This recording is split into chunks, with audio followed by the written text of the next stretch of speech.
En el nombre del Padre, y del Hijo, y del Espíritu Santo. Amén. Oración a Nuestra Señora de Malvinas.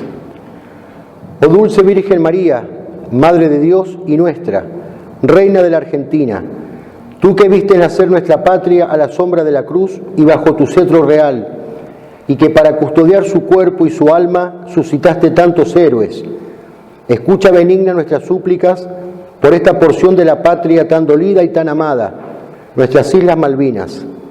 Te pedimos por los caídos, que en la tumba o en el fondo del mar siguen de guardia permanente, esperando el relevo de un puesto que nos pertenece y que son para cada argentino un ejemplo, un estímulo y un reto.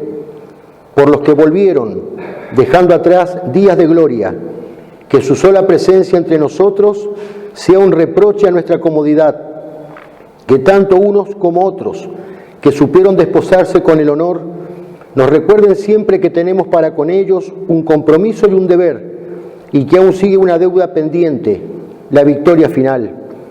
Que su sangre derramada generosamente no sea estéril, sino que sirva para redimir el alma de la patria de tantos pecados.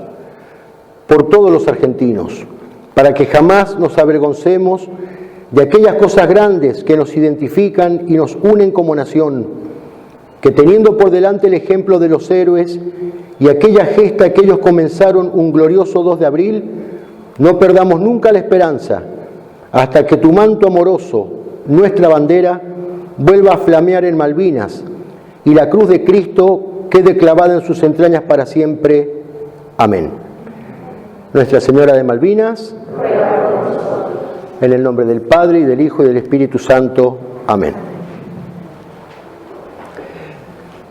Lo primero que diremos al comenzar esta reflexión es que no se entiende Malvinas, no se entiende el espíritu de Malvinas, el significado espiritual de su gesta, no se entiende que alguien sea capaz o esté dispuesto a matar y morir por la patria, por Malvinas.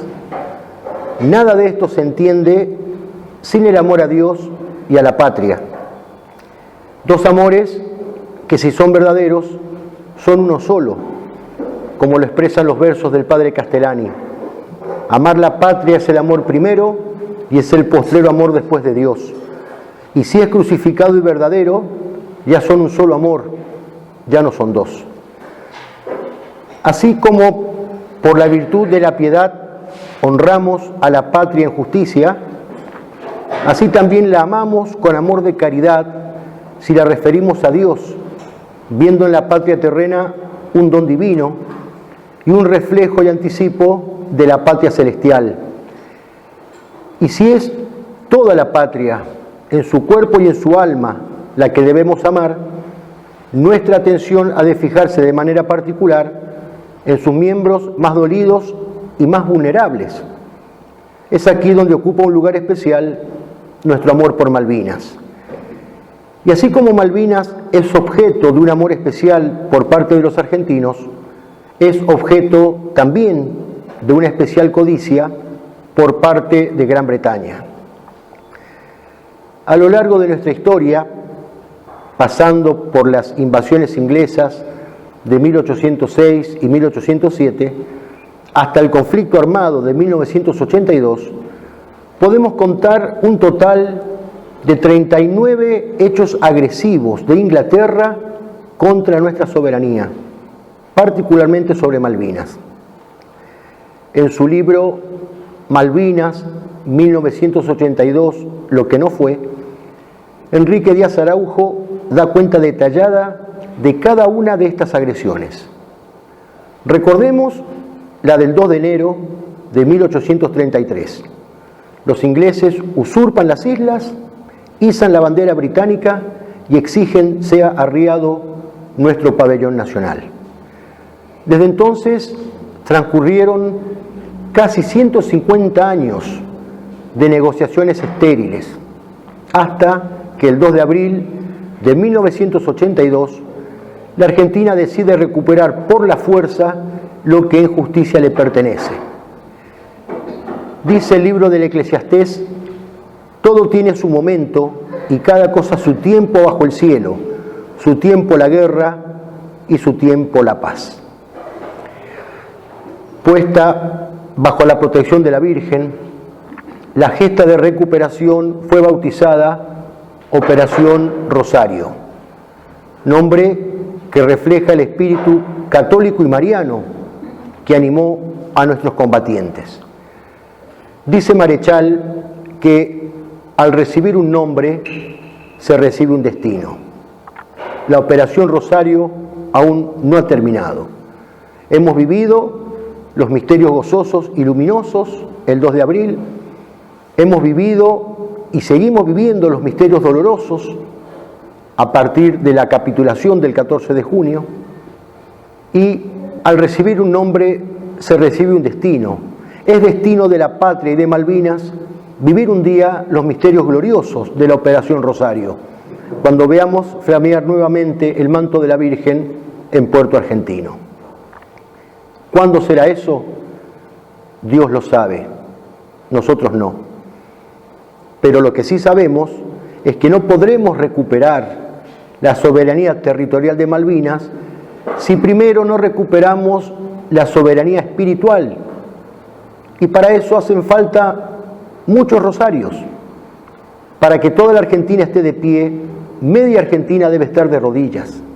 Así, rodilla en tierra, con las lágrimas propias de los misterios de dolor, es como se prepara la alborada de la resurrección. Decía Tertuliano, la sangre de los mártires es semilla de nuevos cristianos. La sangre derramada en el campo de batalla, la sangre de aquellos que han muerto en Malvinas, es semilla de una patria jubilosa. Dice el Salmo, los que siembran con lágrimas segarán con júbilo. Y nuestro Señor dice, si el grano de trigo arrojado en la tierra no muere, queda solo, pero si muere, produce fruto abundante. Esto es lo que se dio en la vida de Cristo y es lo que se da en la vida de todo cristiano. Y es lo que se da también en la vida de los pueblos y en la vida de las naciones. ¿Qué es la cruz para los ojos incrédulos del mundo? ¿Qué es la cruz para los paganos? Locura y escándalo. La derrota de un pobre tipo que se creyó Dios. Pero para nosotros, dice San Pablo, es fuerza y sabiduría de Dios. O en frase hermosísima de San Agustín, es el triunfo de un rey combativo que mató a la muerte. Y cuando el Viernes Santo por la tarde todos se fueron, cuando los cobardes se avergonzaron de su rey y lo abandonaron en lo peor del combate, y él se quedó allí solo, en medio de sus enemigos, entre la polvareda, la sangre y el fuego del infierno, la Virgen estuvo a su lado, y estuvo de pie, y estuvo invicta, enhiesta, sin rendirse, sin claudicar, custodiando el tropaion de su hijo con el alma traspasada por la espada de dolor. Por eso es la reina del buen combate, porque combatió junto al rey al pie de la cruz. Luis Gorosito Heredia dice hermosamente, en nuestra historia inmortal campeas inmaculada, como la reina soñada para una patria ideal.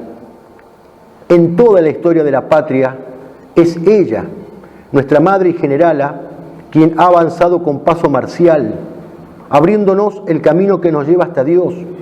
Y ese camino no es otro que el de la cruz. Don Leopoldo Marechal, en su didáctica de la patria, nos ha dejado la clave para que la Argentina recupere y se reencuentre con la cruz, la misma cruz que supo tener en sus orígenes y en su historia. Dice Marechal, has de saber que un pueblo se realiza tan solo cuando traza la cruz en su esfera durable. La cruz tiene dos líneas. ¿Cómo las traza un pueblo? Con la marcha fogosa de sus héroes abajo, tal es la horizontal, y la levitación de sus santos arriba, tal es la vertical de una cruz bien lograda. Si como pueblo no trazamos la cruz, porque la patria es joven y su edad no madura, la debemos trazar como individuos, fieles a una celosa geometría, la vertical del santo, la horizontal del héroe. De esto se trata, de avanzar con la marcha fogosa de los héroes y de elevarnos con la levitación de los santos. Lo que fue la cruz para Cristo son las cruces del cementerio de Darwin para nosotros. Escarnio, escándalo y vergüenza para el mundo, promesa de triunfo para los creyentes. Cruz de Cristo que en la tumba malvinera fue erigida en los altares de las misas de campaña, la misma cruz que ha sido izada en nuestros pendones y esculpida en nuestras armas, la misma que ha sido invocada por nuestros guerreros antes de entrar en combate y que ha amortajado el pecho inerte de los héroes de la patria caídos en el cumplimiento del deber. Cruz de Cristo que hoy custodia sus cuerpos a la espera de la resurrección final. Podemos decir que la añorada y extinguida cristiandad tuvo a fines del siglo XX un retoño en el mundo. Y fue en Malvinas donde ese retoño brotó. En la turba, en el aire, en el mar, la cruz y la espada se abrazaron en mística unión para recordarnos las palabras del Papa León XIII en su encíclica Immortale Dei. Dice el Papa: hubo un tiempo en que la filosofía del Evangelio gobernaba los estados. En aquella época, la energía propia de la sabiduría cristiana y su virtud divina habían penetrado en las leyes, en las instituciones, en la moral de los pueblos, impregnando todas las clases y relaciones de la sociedad. La religión fundada por Jesucristo se veía colocada firmemente en el grado de honor y de altura que le corresponde, y florecía en todas partes gracias a la adhesión benévola de los gobernantes y a la tutela legítima de los magistrados. El sacerdocio y el imperio vivían unidos en mutua concordia y amistoso consorcio de voluntades. Organizada de este modo la sociedad civil, produjo bienes superiores a toda esperanza. Todavía subsiste la memoria de ellos y quedará vigente en innumerables monumentos históricos, ilustres e indelebles, que ninguna corruptora habilidad de los adversarios podrá jamás desvirtuar ni oscurecer. Hasta acá el texto del Papa León XIII. Una fuerte tentación nos acecha frente al misterio de la cruz, y es pensar que la muerte y la derrota son el punto final. Cuando nosotros sabemos por la fe que la vida es un don de Dios y que ese don no sirve para nada si no es ofrecido por algo superior, que la vida es un corredor al final del cual la muerte nos abre el portalón dorado del cielo y de la eternidad. De esta manera, para el cristiano, dar la vida no es un fracaso, todo lo contrario, es un triunfo. No es el ocaso, es el amanecer, no es un fin, un acabamiento, un término, es aquello de San Pablo: para mí la vida es Cristo y la muerte una ganancia, una victoria. Además, el testimonio de la sangre es el más eficaz, el más elocuente. Aquel héroe de la aviación francesa, Pierre Clostermann, en su carta a los pilotos argentinos, al poco tiempo de haber terminado la contienda de Malvinas, les escribía: la verdad vale únicamente por la sangre derramada, y el mundo cree solamente en las causas cuyos testigos se hacen matar por ellas. Cuando el padre Castellani describe al hombre noble, dice que es aquel que sabe a cada instante las cosas por las cuales se debe morir. El que no sabe por qué se debe morir, tampoco sabe para qué vivir. Es preferible morir heroicamente que vivir cobardemente, con deshonor, con vileza. Al capitán Pablo Marcos Carballo, piloto de la Fuerza Aérea Argentina, que en Malvinas comandó las escuadrillas de los aviones A4, le preguntaron una vez qué pensaba él de la muerte de tantos jóvenes durante la guerra de Malvinas. Y Carballo contestó: lo que importa en la vida de un hombre no es la longitud, es la calidad. Es inútil la muerte de los héroes para los viles y para los cobardes. Es estéril para los incrédulos. Es innecesaria para los corifeos del pacifismo, es injusta para los abanderados de la deserción, pero es bella y es poética y es ejemplar para el que cree en las verdades eternas, en aquellas realidades que no terminan con el sepulcro. La muerte del soldado en guerra justa es una oblación, es una ofrenda, es un acto cultual. Como cantaban los legionarios españoles, el soldado que cae en combate se desposa con su novia a la muerte. Más que nadie hace carne el testamento póstumo de San Pablo, cuando le escribía a Timoteo: he combatido el buen combate, he terminado la carrera, he conservado la fe. He combatido el buen combate. En Malvinas se combatió el buen combate. Su gesta es un ejemplo preclaro de guerra justa. Inglaterra jamás quiso renunciar a su posición sobre Malvinas y siempre tuvo un espíritu hostil, un espíritu de agresión. Por eso, escribe Caturelli, Inglaterra puso entonces y ahora la causa de guerra justa de parte de la Argentina, y en cualquier momento de todo el tiempo transcurrido, la Argentina podría haber iniciado la guerra, aunque por diversas circunstancias no lo haya hecho o no haya podido hacerlo. Pero además de ser justa, nuestra guerra de Malvinas tuvo carácter de cruzada. Fue el enfrentamiento de la Argentina católica contra la herejía protestante y contra la masonería internacional. Jamás terminaremos de comprender en plenitud el gesto de Malvinas si no descubrimos en él su esencia ontológica, su naturaleza metafísica. Esta esencia, esta naturaleza, trasciende lo simplemente político, estratégico, militar o económico, para situarse propiamente en lo espiritual y lo sobrenatural. Este es justamente el espíritu de Malvinas. Este espíritu, católico y mariano por esencia, pudo verse en los 22 sacerdotes, entre capellanes y voluntarios, que fueron para asistir espiritualmente a las tropas, en aquellas absoluciones colectivas que impartían a los soldados, en las misas de campaña, muchas de ellas rezadas en medio del fuego y del ataque enemigo. Pudo verse este espíritu en las hazañas de estos sacerdotes, de estos consagrados, en las que el amor a Dios y a la patria se fusionaron en sus corazones sacerdotales. Este espíritu pudo verse en las conversiones suscitadas por la gracia, en los hechos milagrosos, en las intervenciones de la Virgen. Pudo verse en el rezo constante del rosario, que fue para nuestros soldados compañero inseparable de intemperies y fatigas, de vigilias y trincheras, de combates y heroísmos, de lágrimas y de sangre. El mismo rosario que fue colocado en la pista de aterrizaje consagrándola a la Virgen.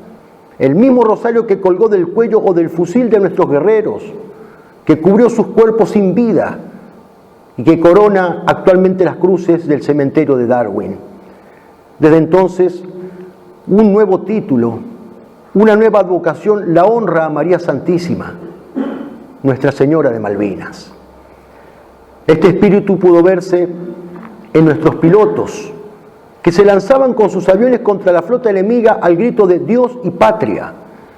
A partir de esa gallardía y de esos gestos rayanos al suicidio, se tuvo que cambiar la estrategia de la guerra a nivel mundial, porque jamás había sucedido lo que hicieron los pilotos en Malvinas: viajar a metros del agua, con las olas salpicando contra el parabrisas del avión, con el altísimo riesgo de estrellarse contra el mar y morir. Nunca había sucedido. A partir de Malvinas, tuvieron que cambiar y rever. Si eso lo hicieron una vez, podía repetirse en las guerras sucesivas. El diario ABC de Madrid, en mayo de ese año, 1982, daba testimonio del amor y el heroísmo que, fruto de su devoción a la Virgen, animó a nuestros pilotos de la Fuerza Aérea. Decía entonces el diario: parece no importarles perder la vida en la próxima salida. Pocas veces se ha visto tanta gallardía ante la vida, tanta responsabilidad ante la muerte, tanta consideración ante los propios, tanta audacia ante lo ajeno. En el orden de las causas segundas, tanto coraje, tanta bravura, tanto heroísmo, tienen nombre y apellido. Se llaman Jordán Bruno Yenta, no solo católico nacionalista, patriota ejemplar, sino mártir, mártir de Cristo Rey, mártir de Dios y de la patria. La influencia de su enseñanza fue decisiva en los alumnos, en los cadetes de la Escuela de Aviación Militar, hecho reconocido por los mismos ingleses, porque fueron ellos quienes en el mismo año de la gesta hablaron por primera vez del factor Yenta en la Guerra de Malvinas. No es de extrañar que aquellos cadetes de entonces llegaran a ser los aguerridos combatientes de Dios y de la patria.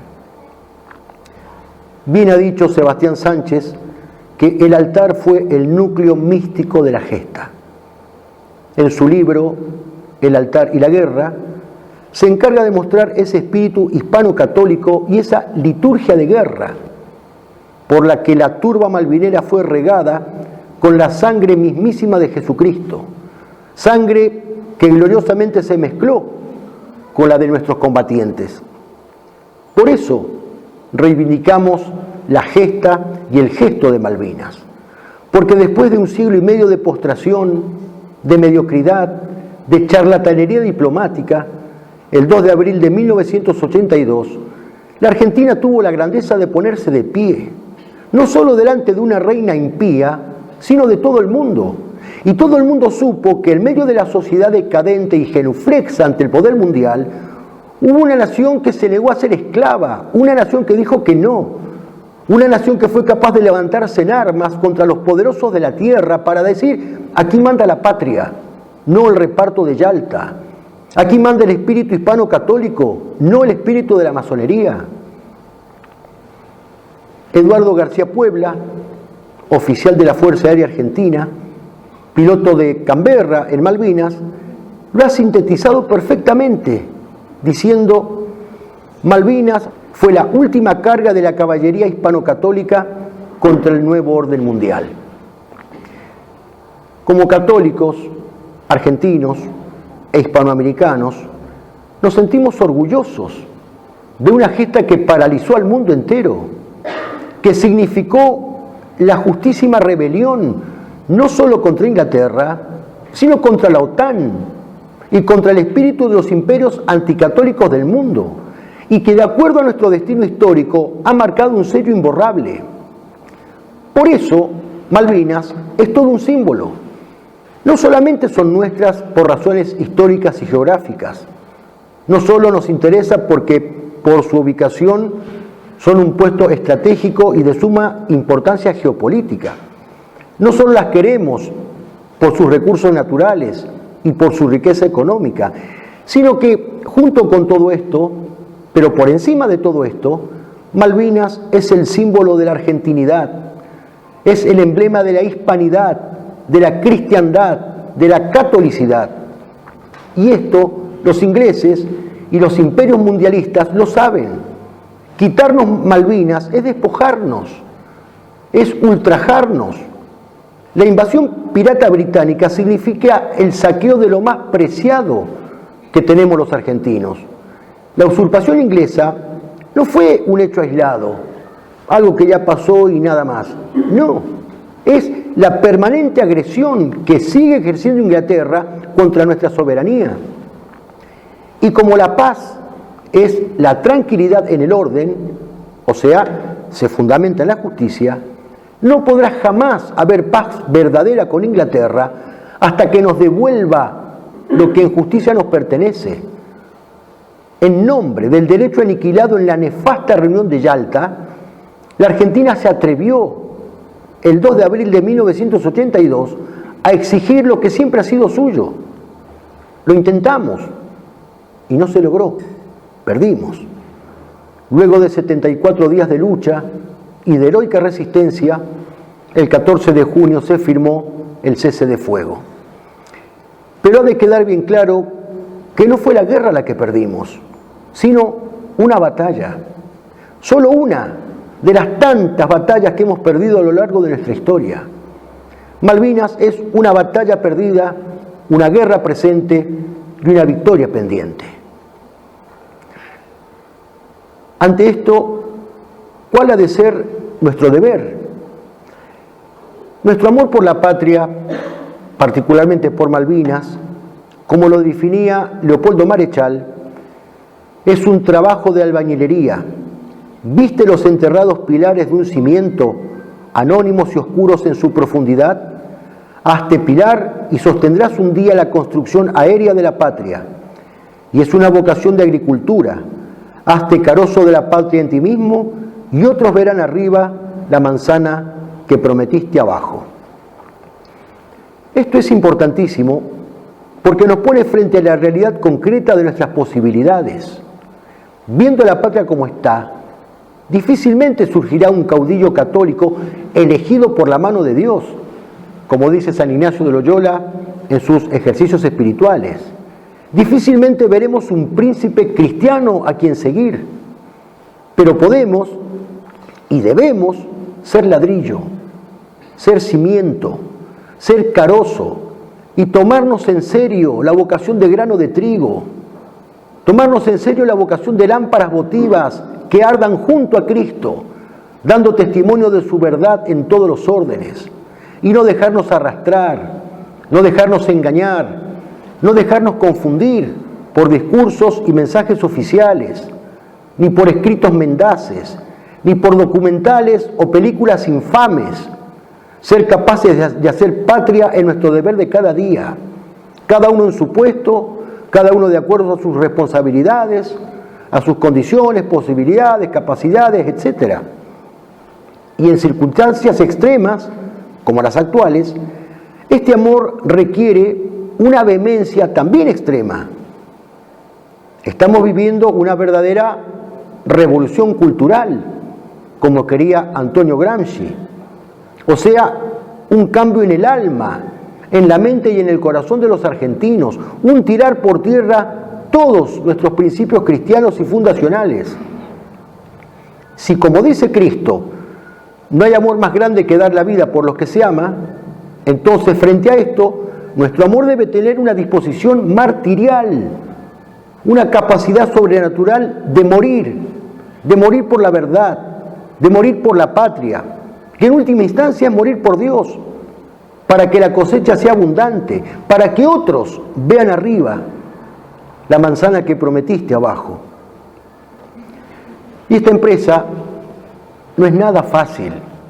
Esta empresa exige de cada uno de nosotros una fuerte dosis de sacrificio, de inmolación e incluso de incomprensión y de soledad. ¿Por qué? Ante todo, porque quienes deberían enseñar estas verdades, salvo honrosas excepciones, no lo hacen. Como consecuencia, las nuevas generaciones ya casi no escuchan hablar de patriotismo, sino de democratismo. El amor a la patria ha sido sustituido por el compromiso con la democracia. Esto va de la mano con la segunda razón, y es que han sido desplazadas y reemplazadas la revelación por la revolución, la ciudad católica por la ciudad secular, la soberanía de Cristo Rey por la soberanía popular, la proclamación de su absoluta reyesía por el dogma del sufragio universal. Y finalmente, es muy difícil esto, porque no todos entienden la misión de la patria a integrar la cristiandad y su vocación a la eternidad. Para comprenderlas se necesitan los ojos de la fe, aquellos ojos mejores que pedía Lugones. Entonces sí, podremos ver en la patria la encarnación del grano de trigo, que debe morir para dar fruto, como nos pide Cristo en el Evangelio. Y a cada uno de nosotros, Dios nos pide ser ese grano de trigo, para que otros recojan la cosecha que siembra nuestra vida. Esto que estamos planteando y proponiendo no es una utopía, no es un sueño irrealizable. En su carta apostólica Notre Charge Apostolique, el Papa San Pío X escribía: no, la civilización no está por inventarse, ni la ciudad nueva por construirse en las nubes. Ha existido, existe. Es la civilización cristiana, es la ciudad católica. No se trata más que de instaurarla y restaurarla sin cesar sobre sus fundamentos naturales y divinos, contra los ataques siempre nuevos de la utopía malsana, de la revolución y de la impiedad. Estas son las verdades que tenemos que grabar en el alma y grabarlas con caracteres de fuego. Estas son las verdades que no debemos dejarnos arrebatar por ningún enemigo, ni externo ni interno, ni por los ingleses y los kelpers, ni por los cipayos y traidores, que se dicen argentinos porque viven acá, pero no lo son de verdad, porque tienen el corazón puesto en otro lado. Primero, intentaron callar a Malvinas, tendiendo un manto de silencio y de olvido, pero no pudieron. ¿Por qué no pudieron? Porque no se puede tapar el sol con la mano. En los distintos rincones de la patria, puñados de argentinos cabales se encargaron de mantener encendida la antorcha malvinera.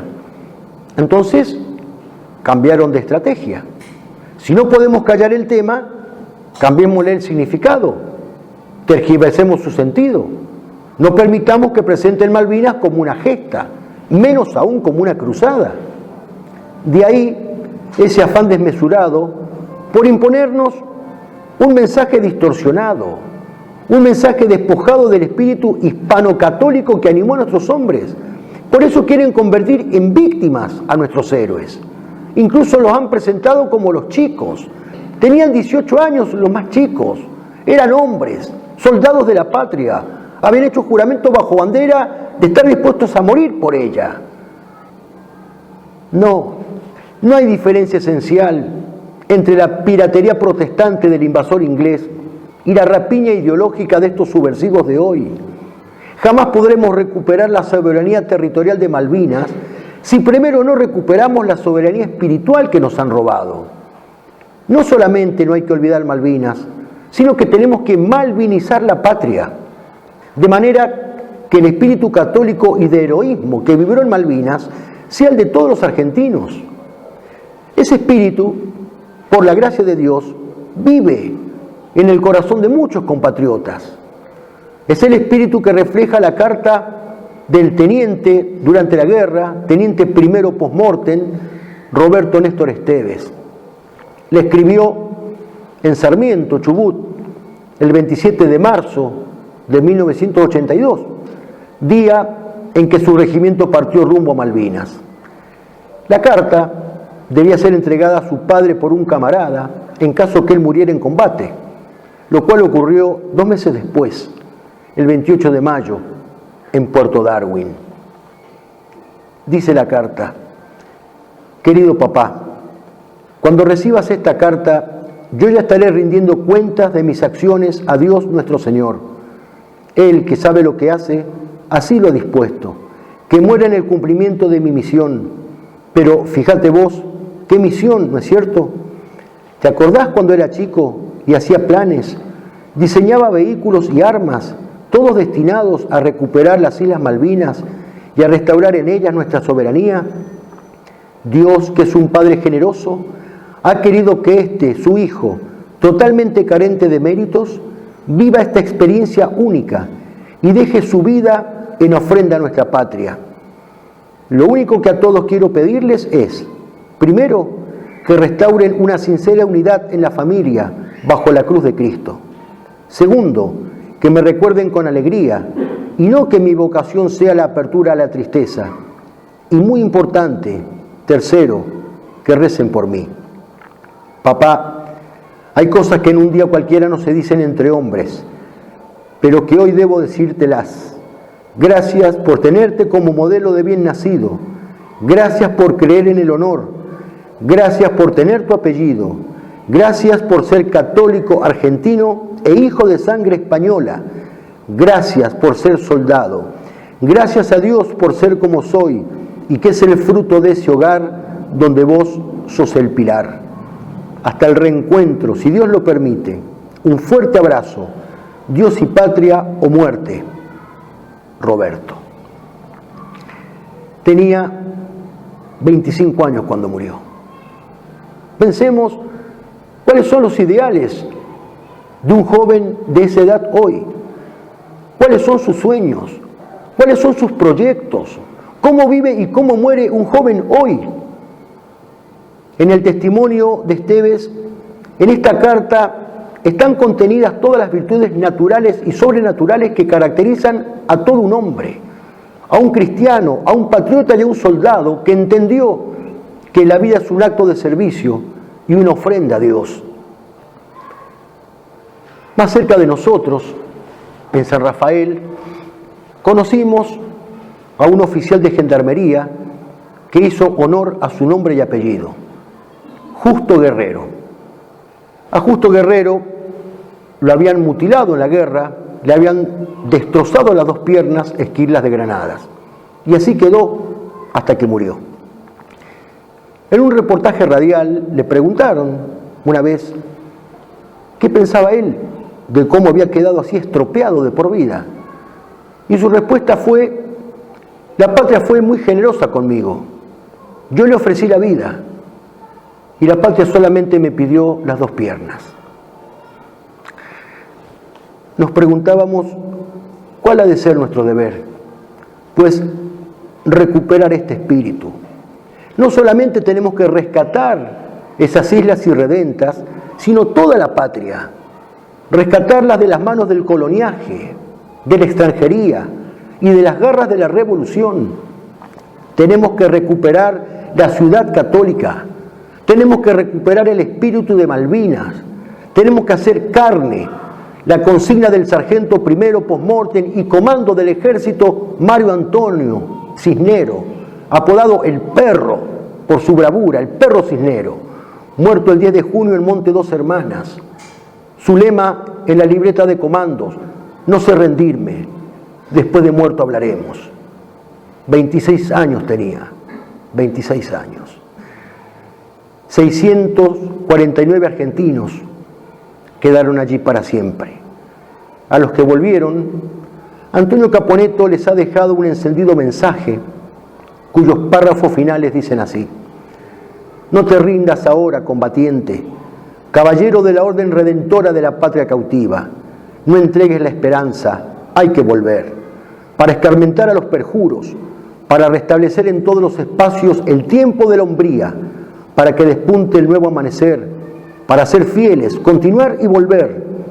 Los enemigos internos y externos nos han tomado de rehén a la victoria. Cuando cada argentino siente un compromiso de honor para con ellos, para con los caídos y los combatientes todos, cuando cada argentino se sepa protagonista de una guerra que aún continúa, cuando cada compatriota siente el deseo y la necesidad, la divina impaciencia de volver, cuando malvinicemos la Argentina toda, cuando recuperemos esa soberanía espiritual, entonces sí viviremos los misterios de gloria de la Operación Rosario. Recuperaremos un día la soberanía territorial de Malvinas. Veremos la resurrección de la patria crucificada, su Pascua definitiva y el manto de la Virgen, nuestra bandera, flameando nuevamente en Puerto Argentino. 8 siglos antes de Cristo, un poeta griego llamado Hesíodo decía que cuando los pueblos, cuando las naciones entran en decadencia, sus pobladores deberían desfilar ante las tumbas de sus héroes para contagiarse de fortaleza, de valor. En diciembre de 1999 tuve la gracia de viajar a las Malvinas acompañando a un contingente de familiares de los caídos durante la guerra. Una semana duró el viaje, del 11 al 18 de diciembre. En esos días pude celebrar misa y rezar en esas tumbas gloriosas en las que uno se siente pequeño ante tanta grandeza. Y allí, en una de ellas, en la tumba de Roberto Néstor Esteves, dejé mi rosario y le hice a él y a todos los caídos un juramento. Le juré volver. Por supuesto que no todos podemos viajar físicamente a Malvinas. No todos podemos desfilar ante las tumbas de nuestros héroes, pero sí podemos y debemos hacerlo espiritualmente, de manera que nuestros pensamientos, que nuestros afectos, que nuestro corazón lleguen hasta el cementerio de Darwin, cuyo glorioso perímetro marca la única posición enteramente nuestra, no solo de jure, sino de facto, de hecho, la única posición que no lograron conquistar los ingleses y quedarnos allí para siempre, de vigilia permanente junto a nuestros caídos, entre esas tumbas que bajo la Cruz del Sur nos marca nuestro destino eterno, en la turba malvinera que regaron nuestros héroes con su sangre generosa, esperando el rescate que soñaron, se levantan unas cruces victoriosas, entre brumas, custodiando nuestra tierra, con la Virgen en vigilia permanente, de pie siguen peleando en esta guerra, aguardando, la victoria está pendiente, porque amaste con pasión a la Argentina y supiste morir con entereza, soldado de mi patria aquí en Malvinas, sigues vivo como ejemplo de grandeza. No fue inútil, camarada, tu divisa, no me rindo, tras tus pasos marcharemos. Por la cruz de tu tumba en esta misa, yo te juro, algún día volveremos. Muchas gracias.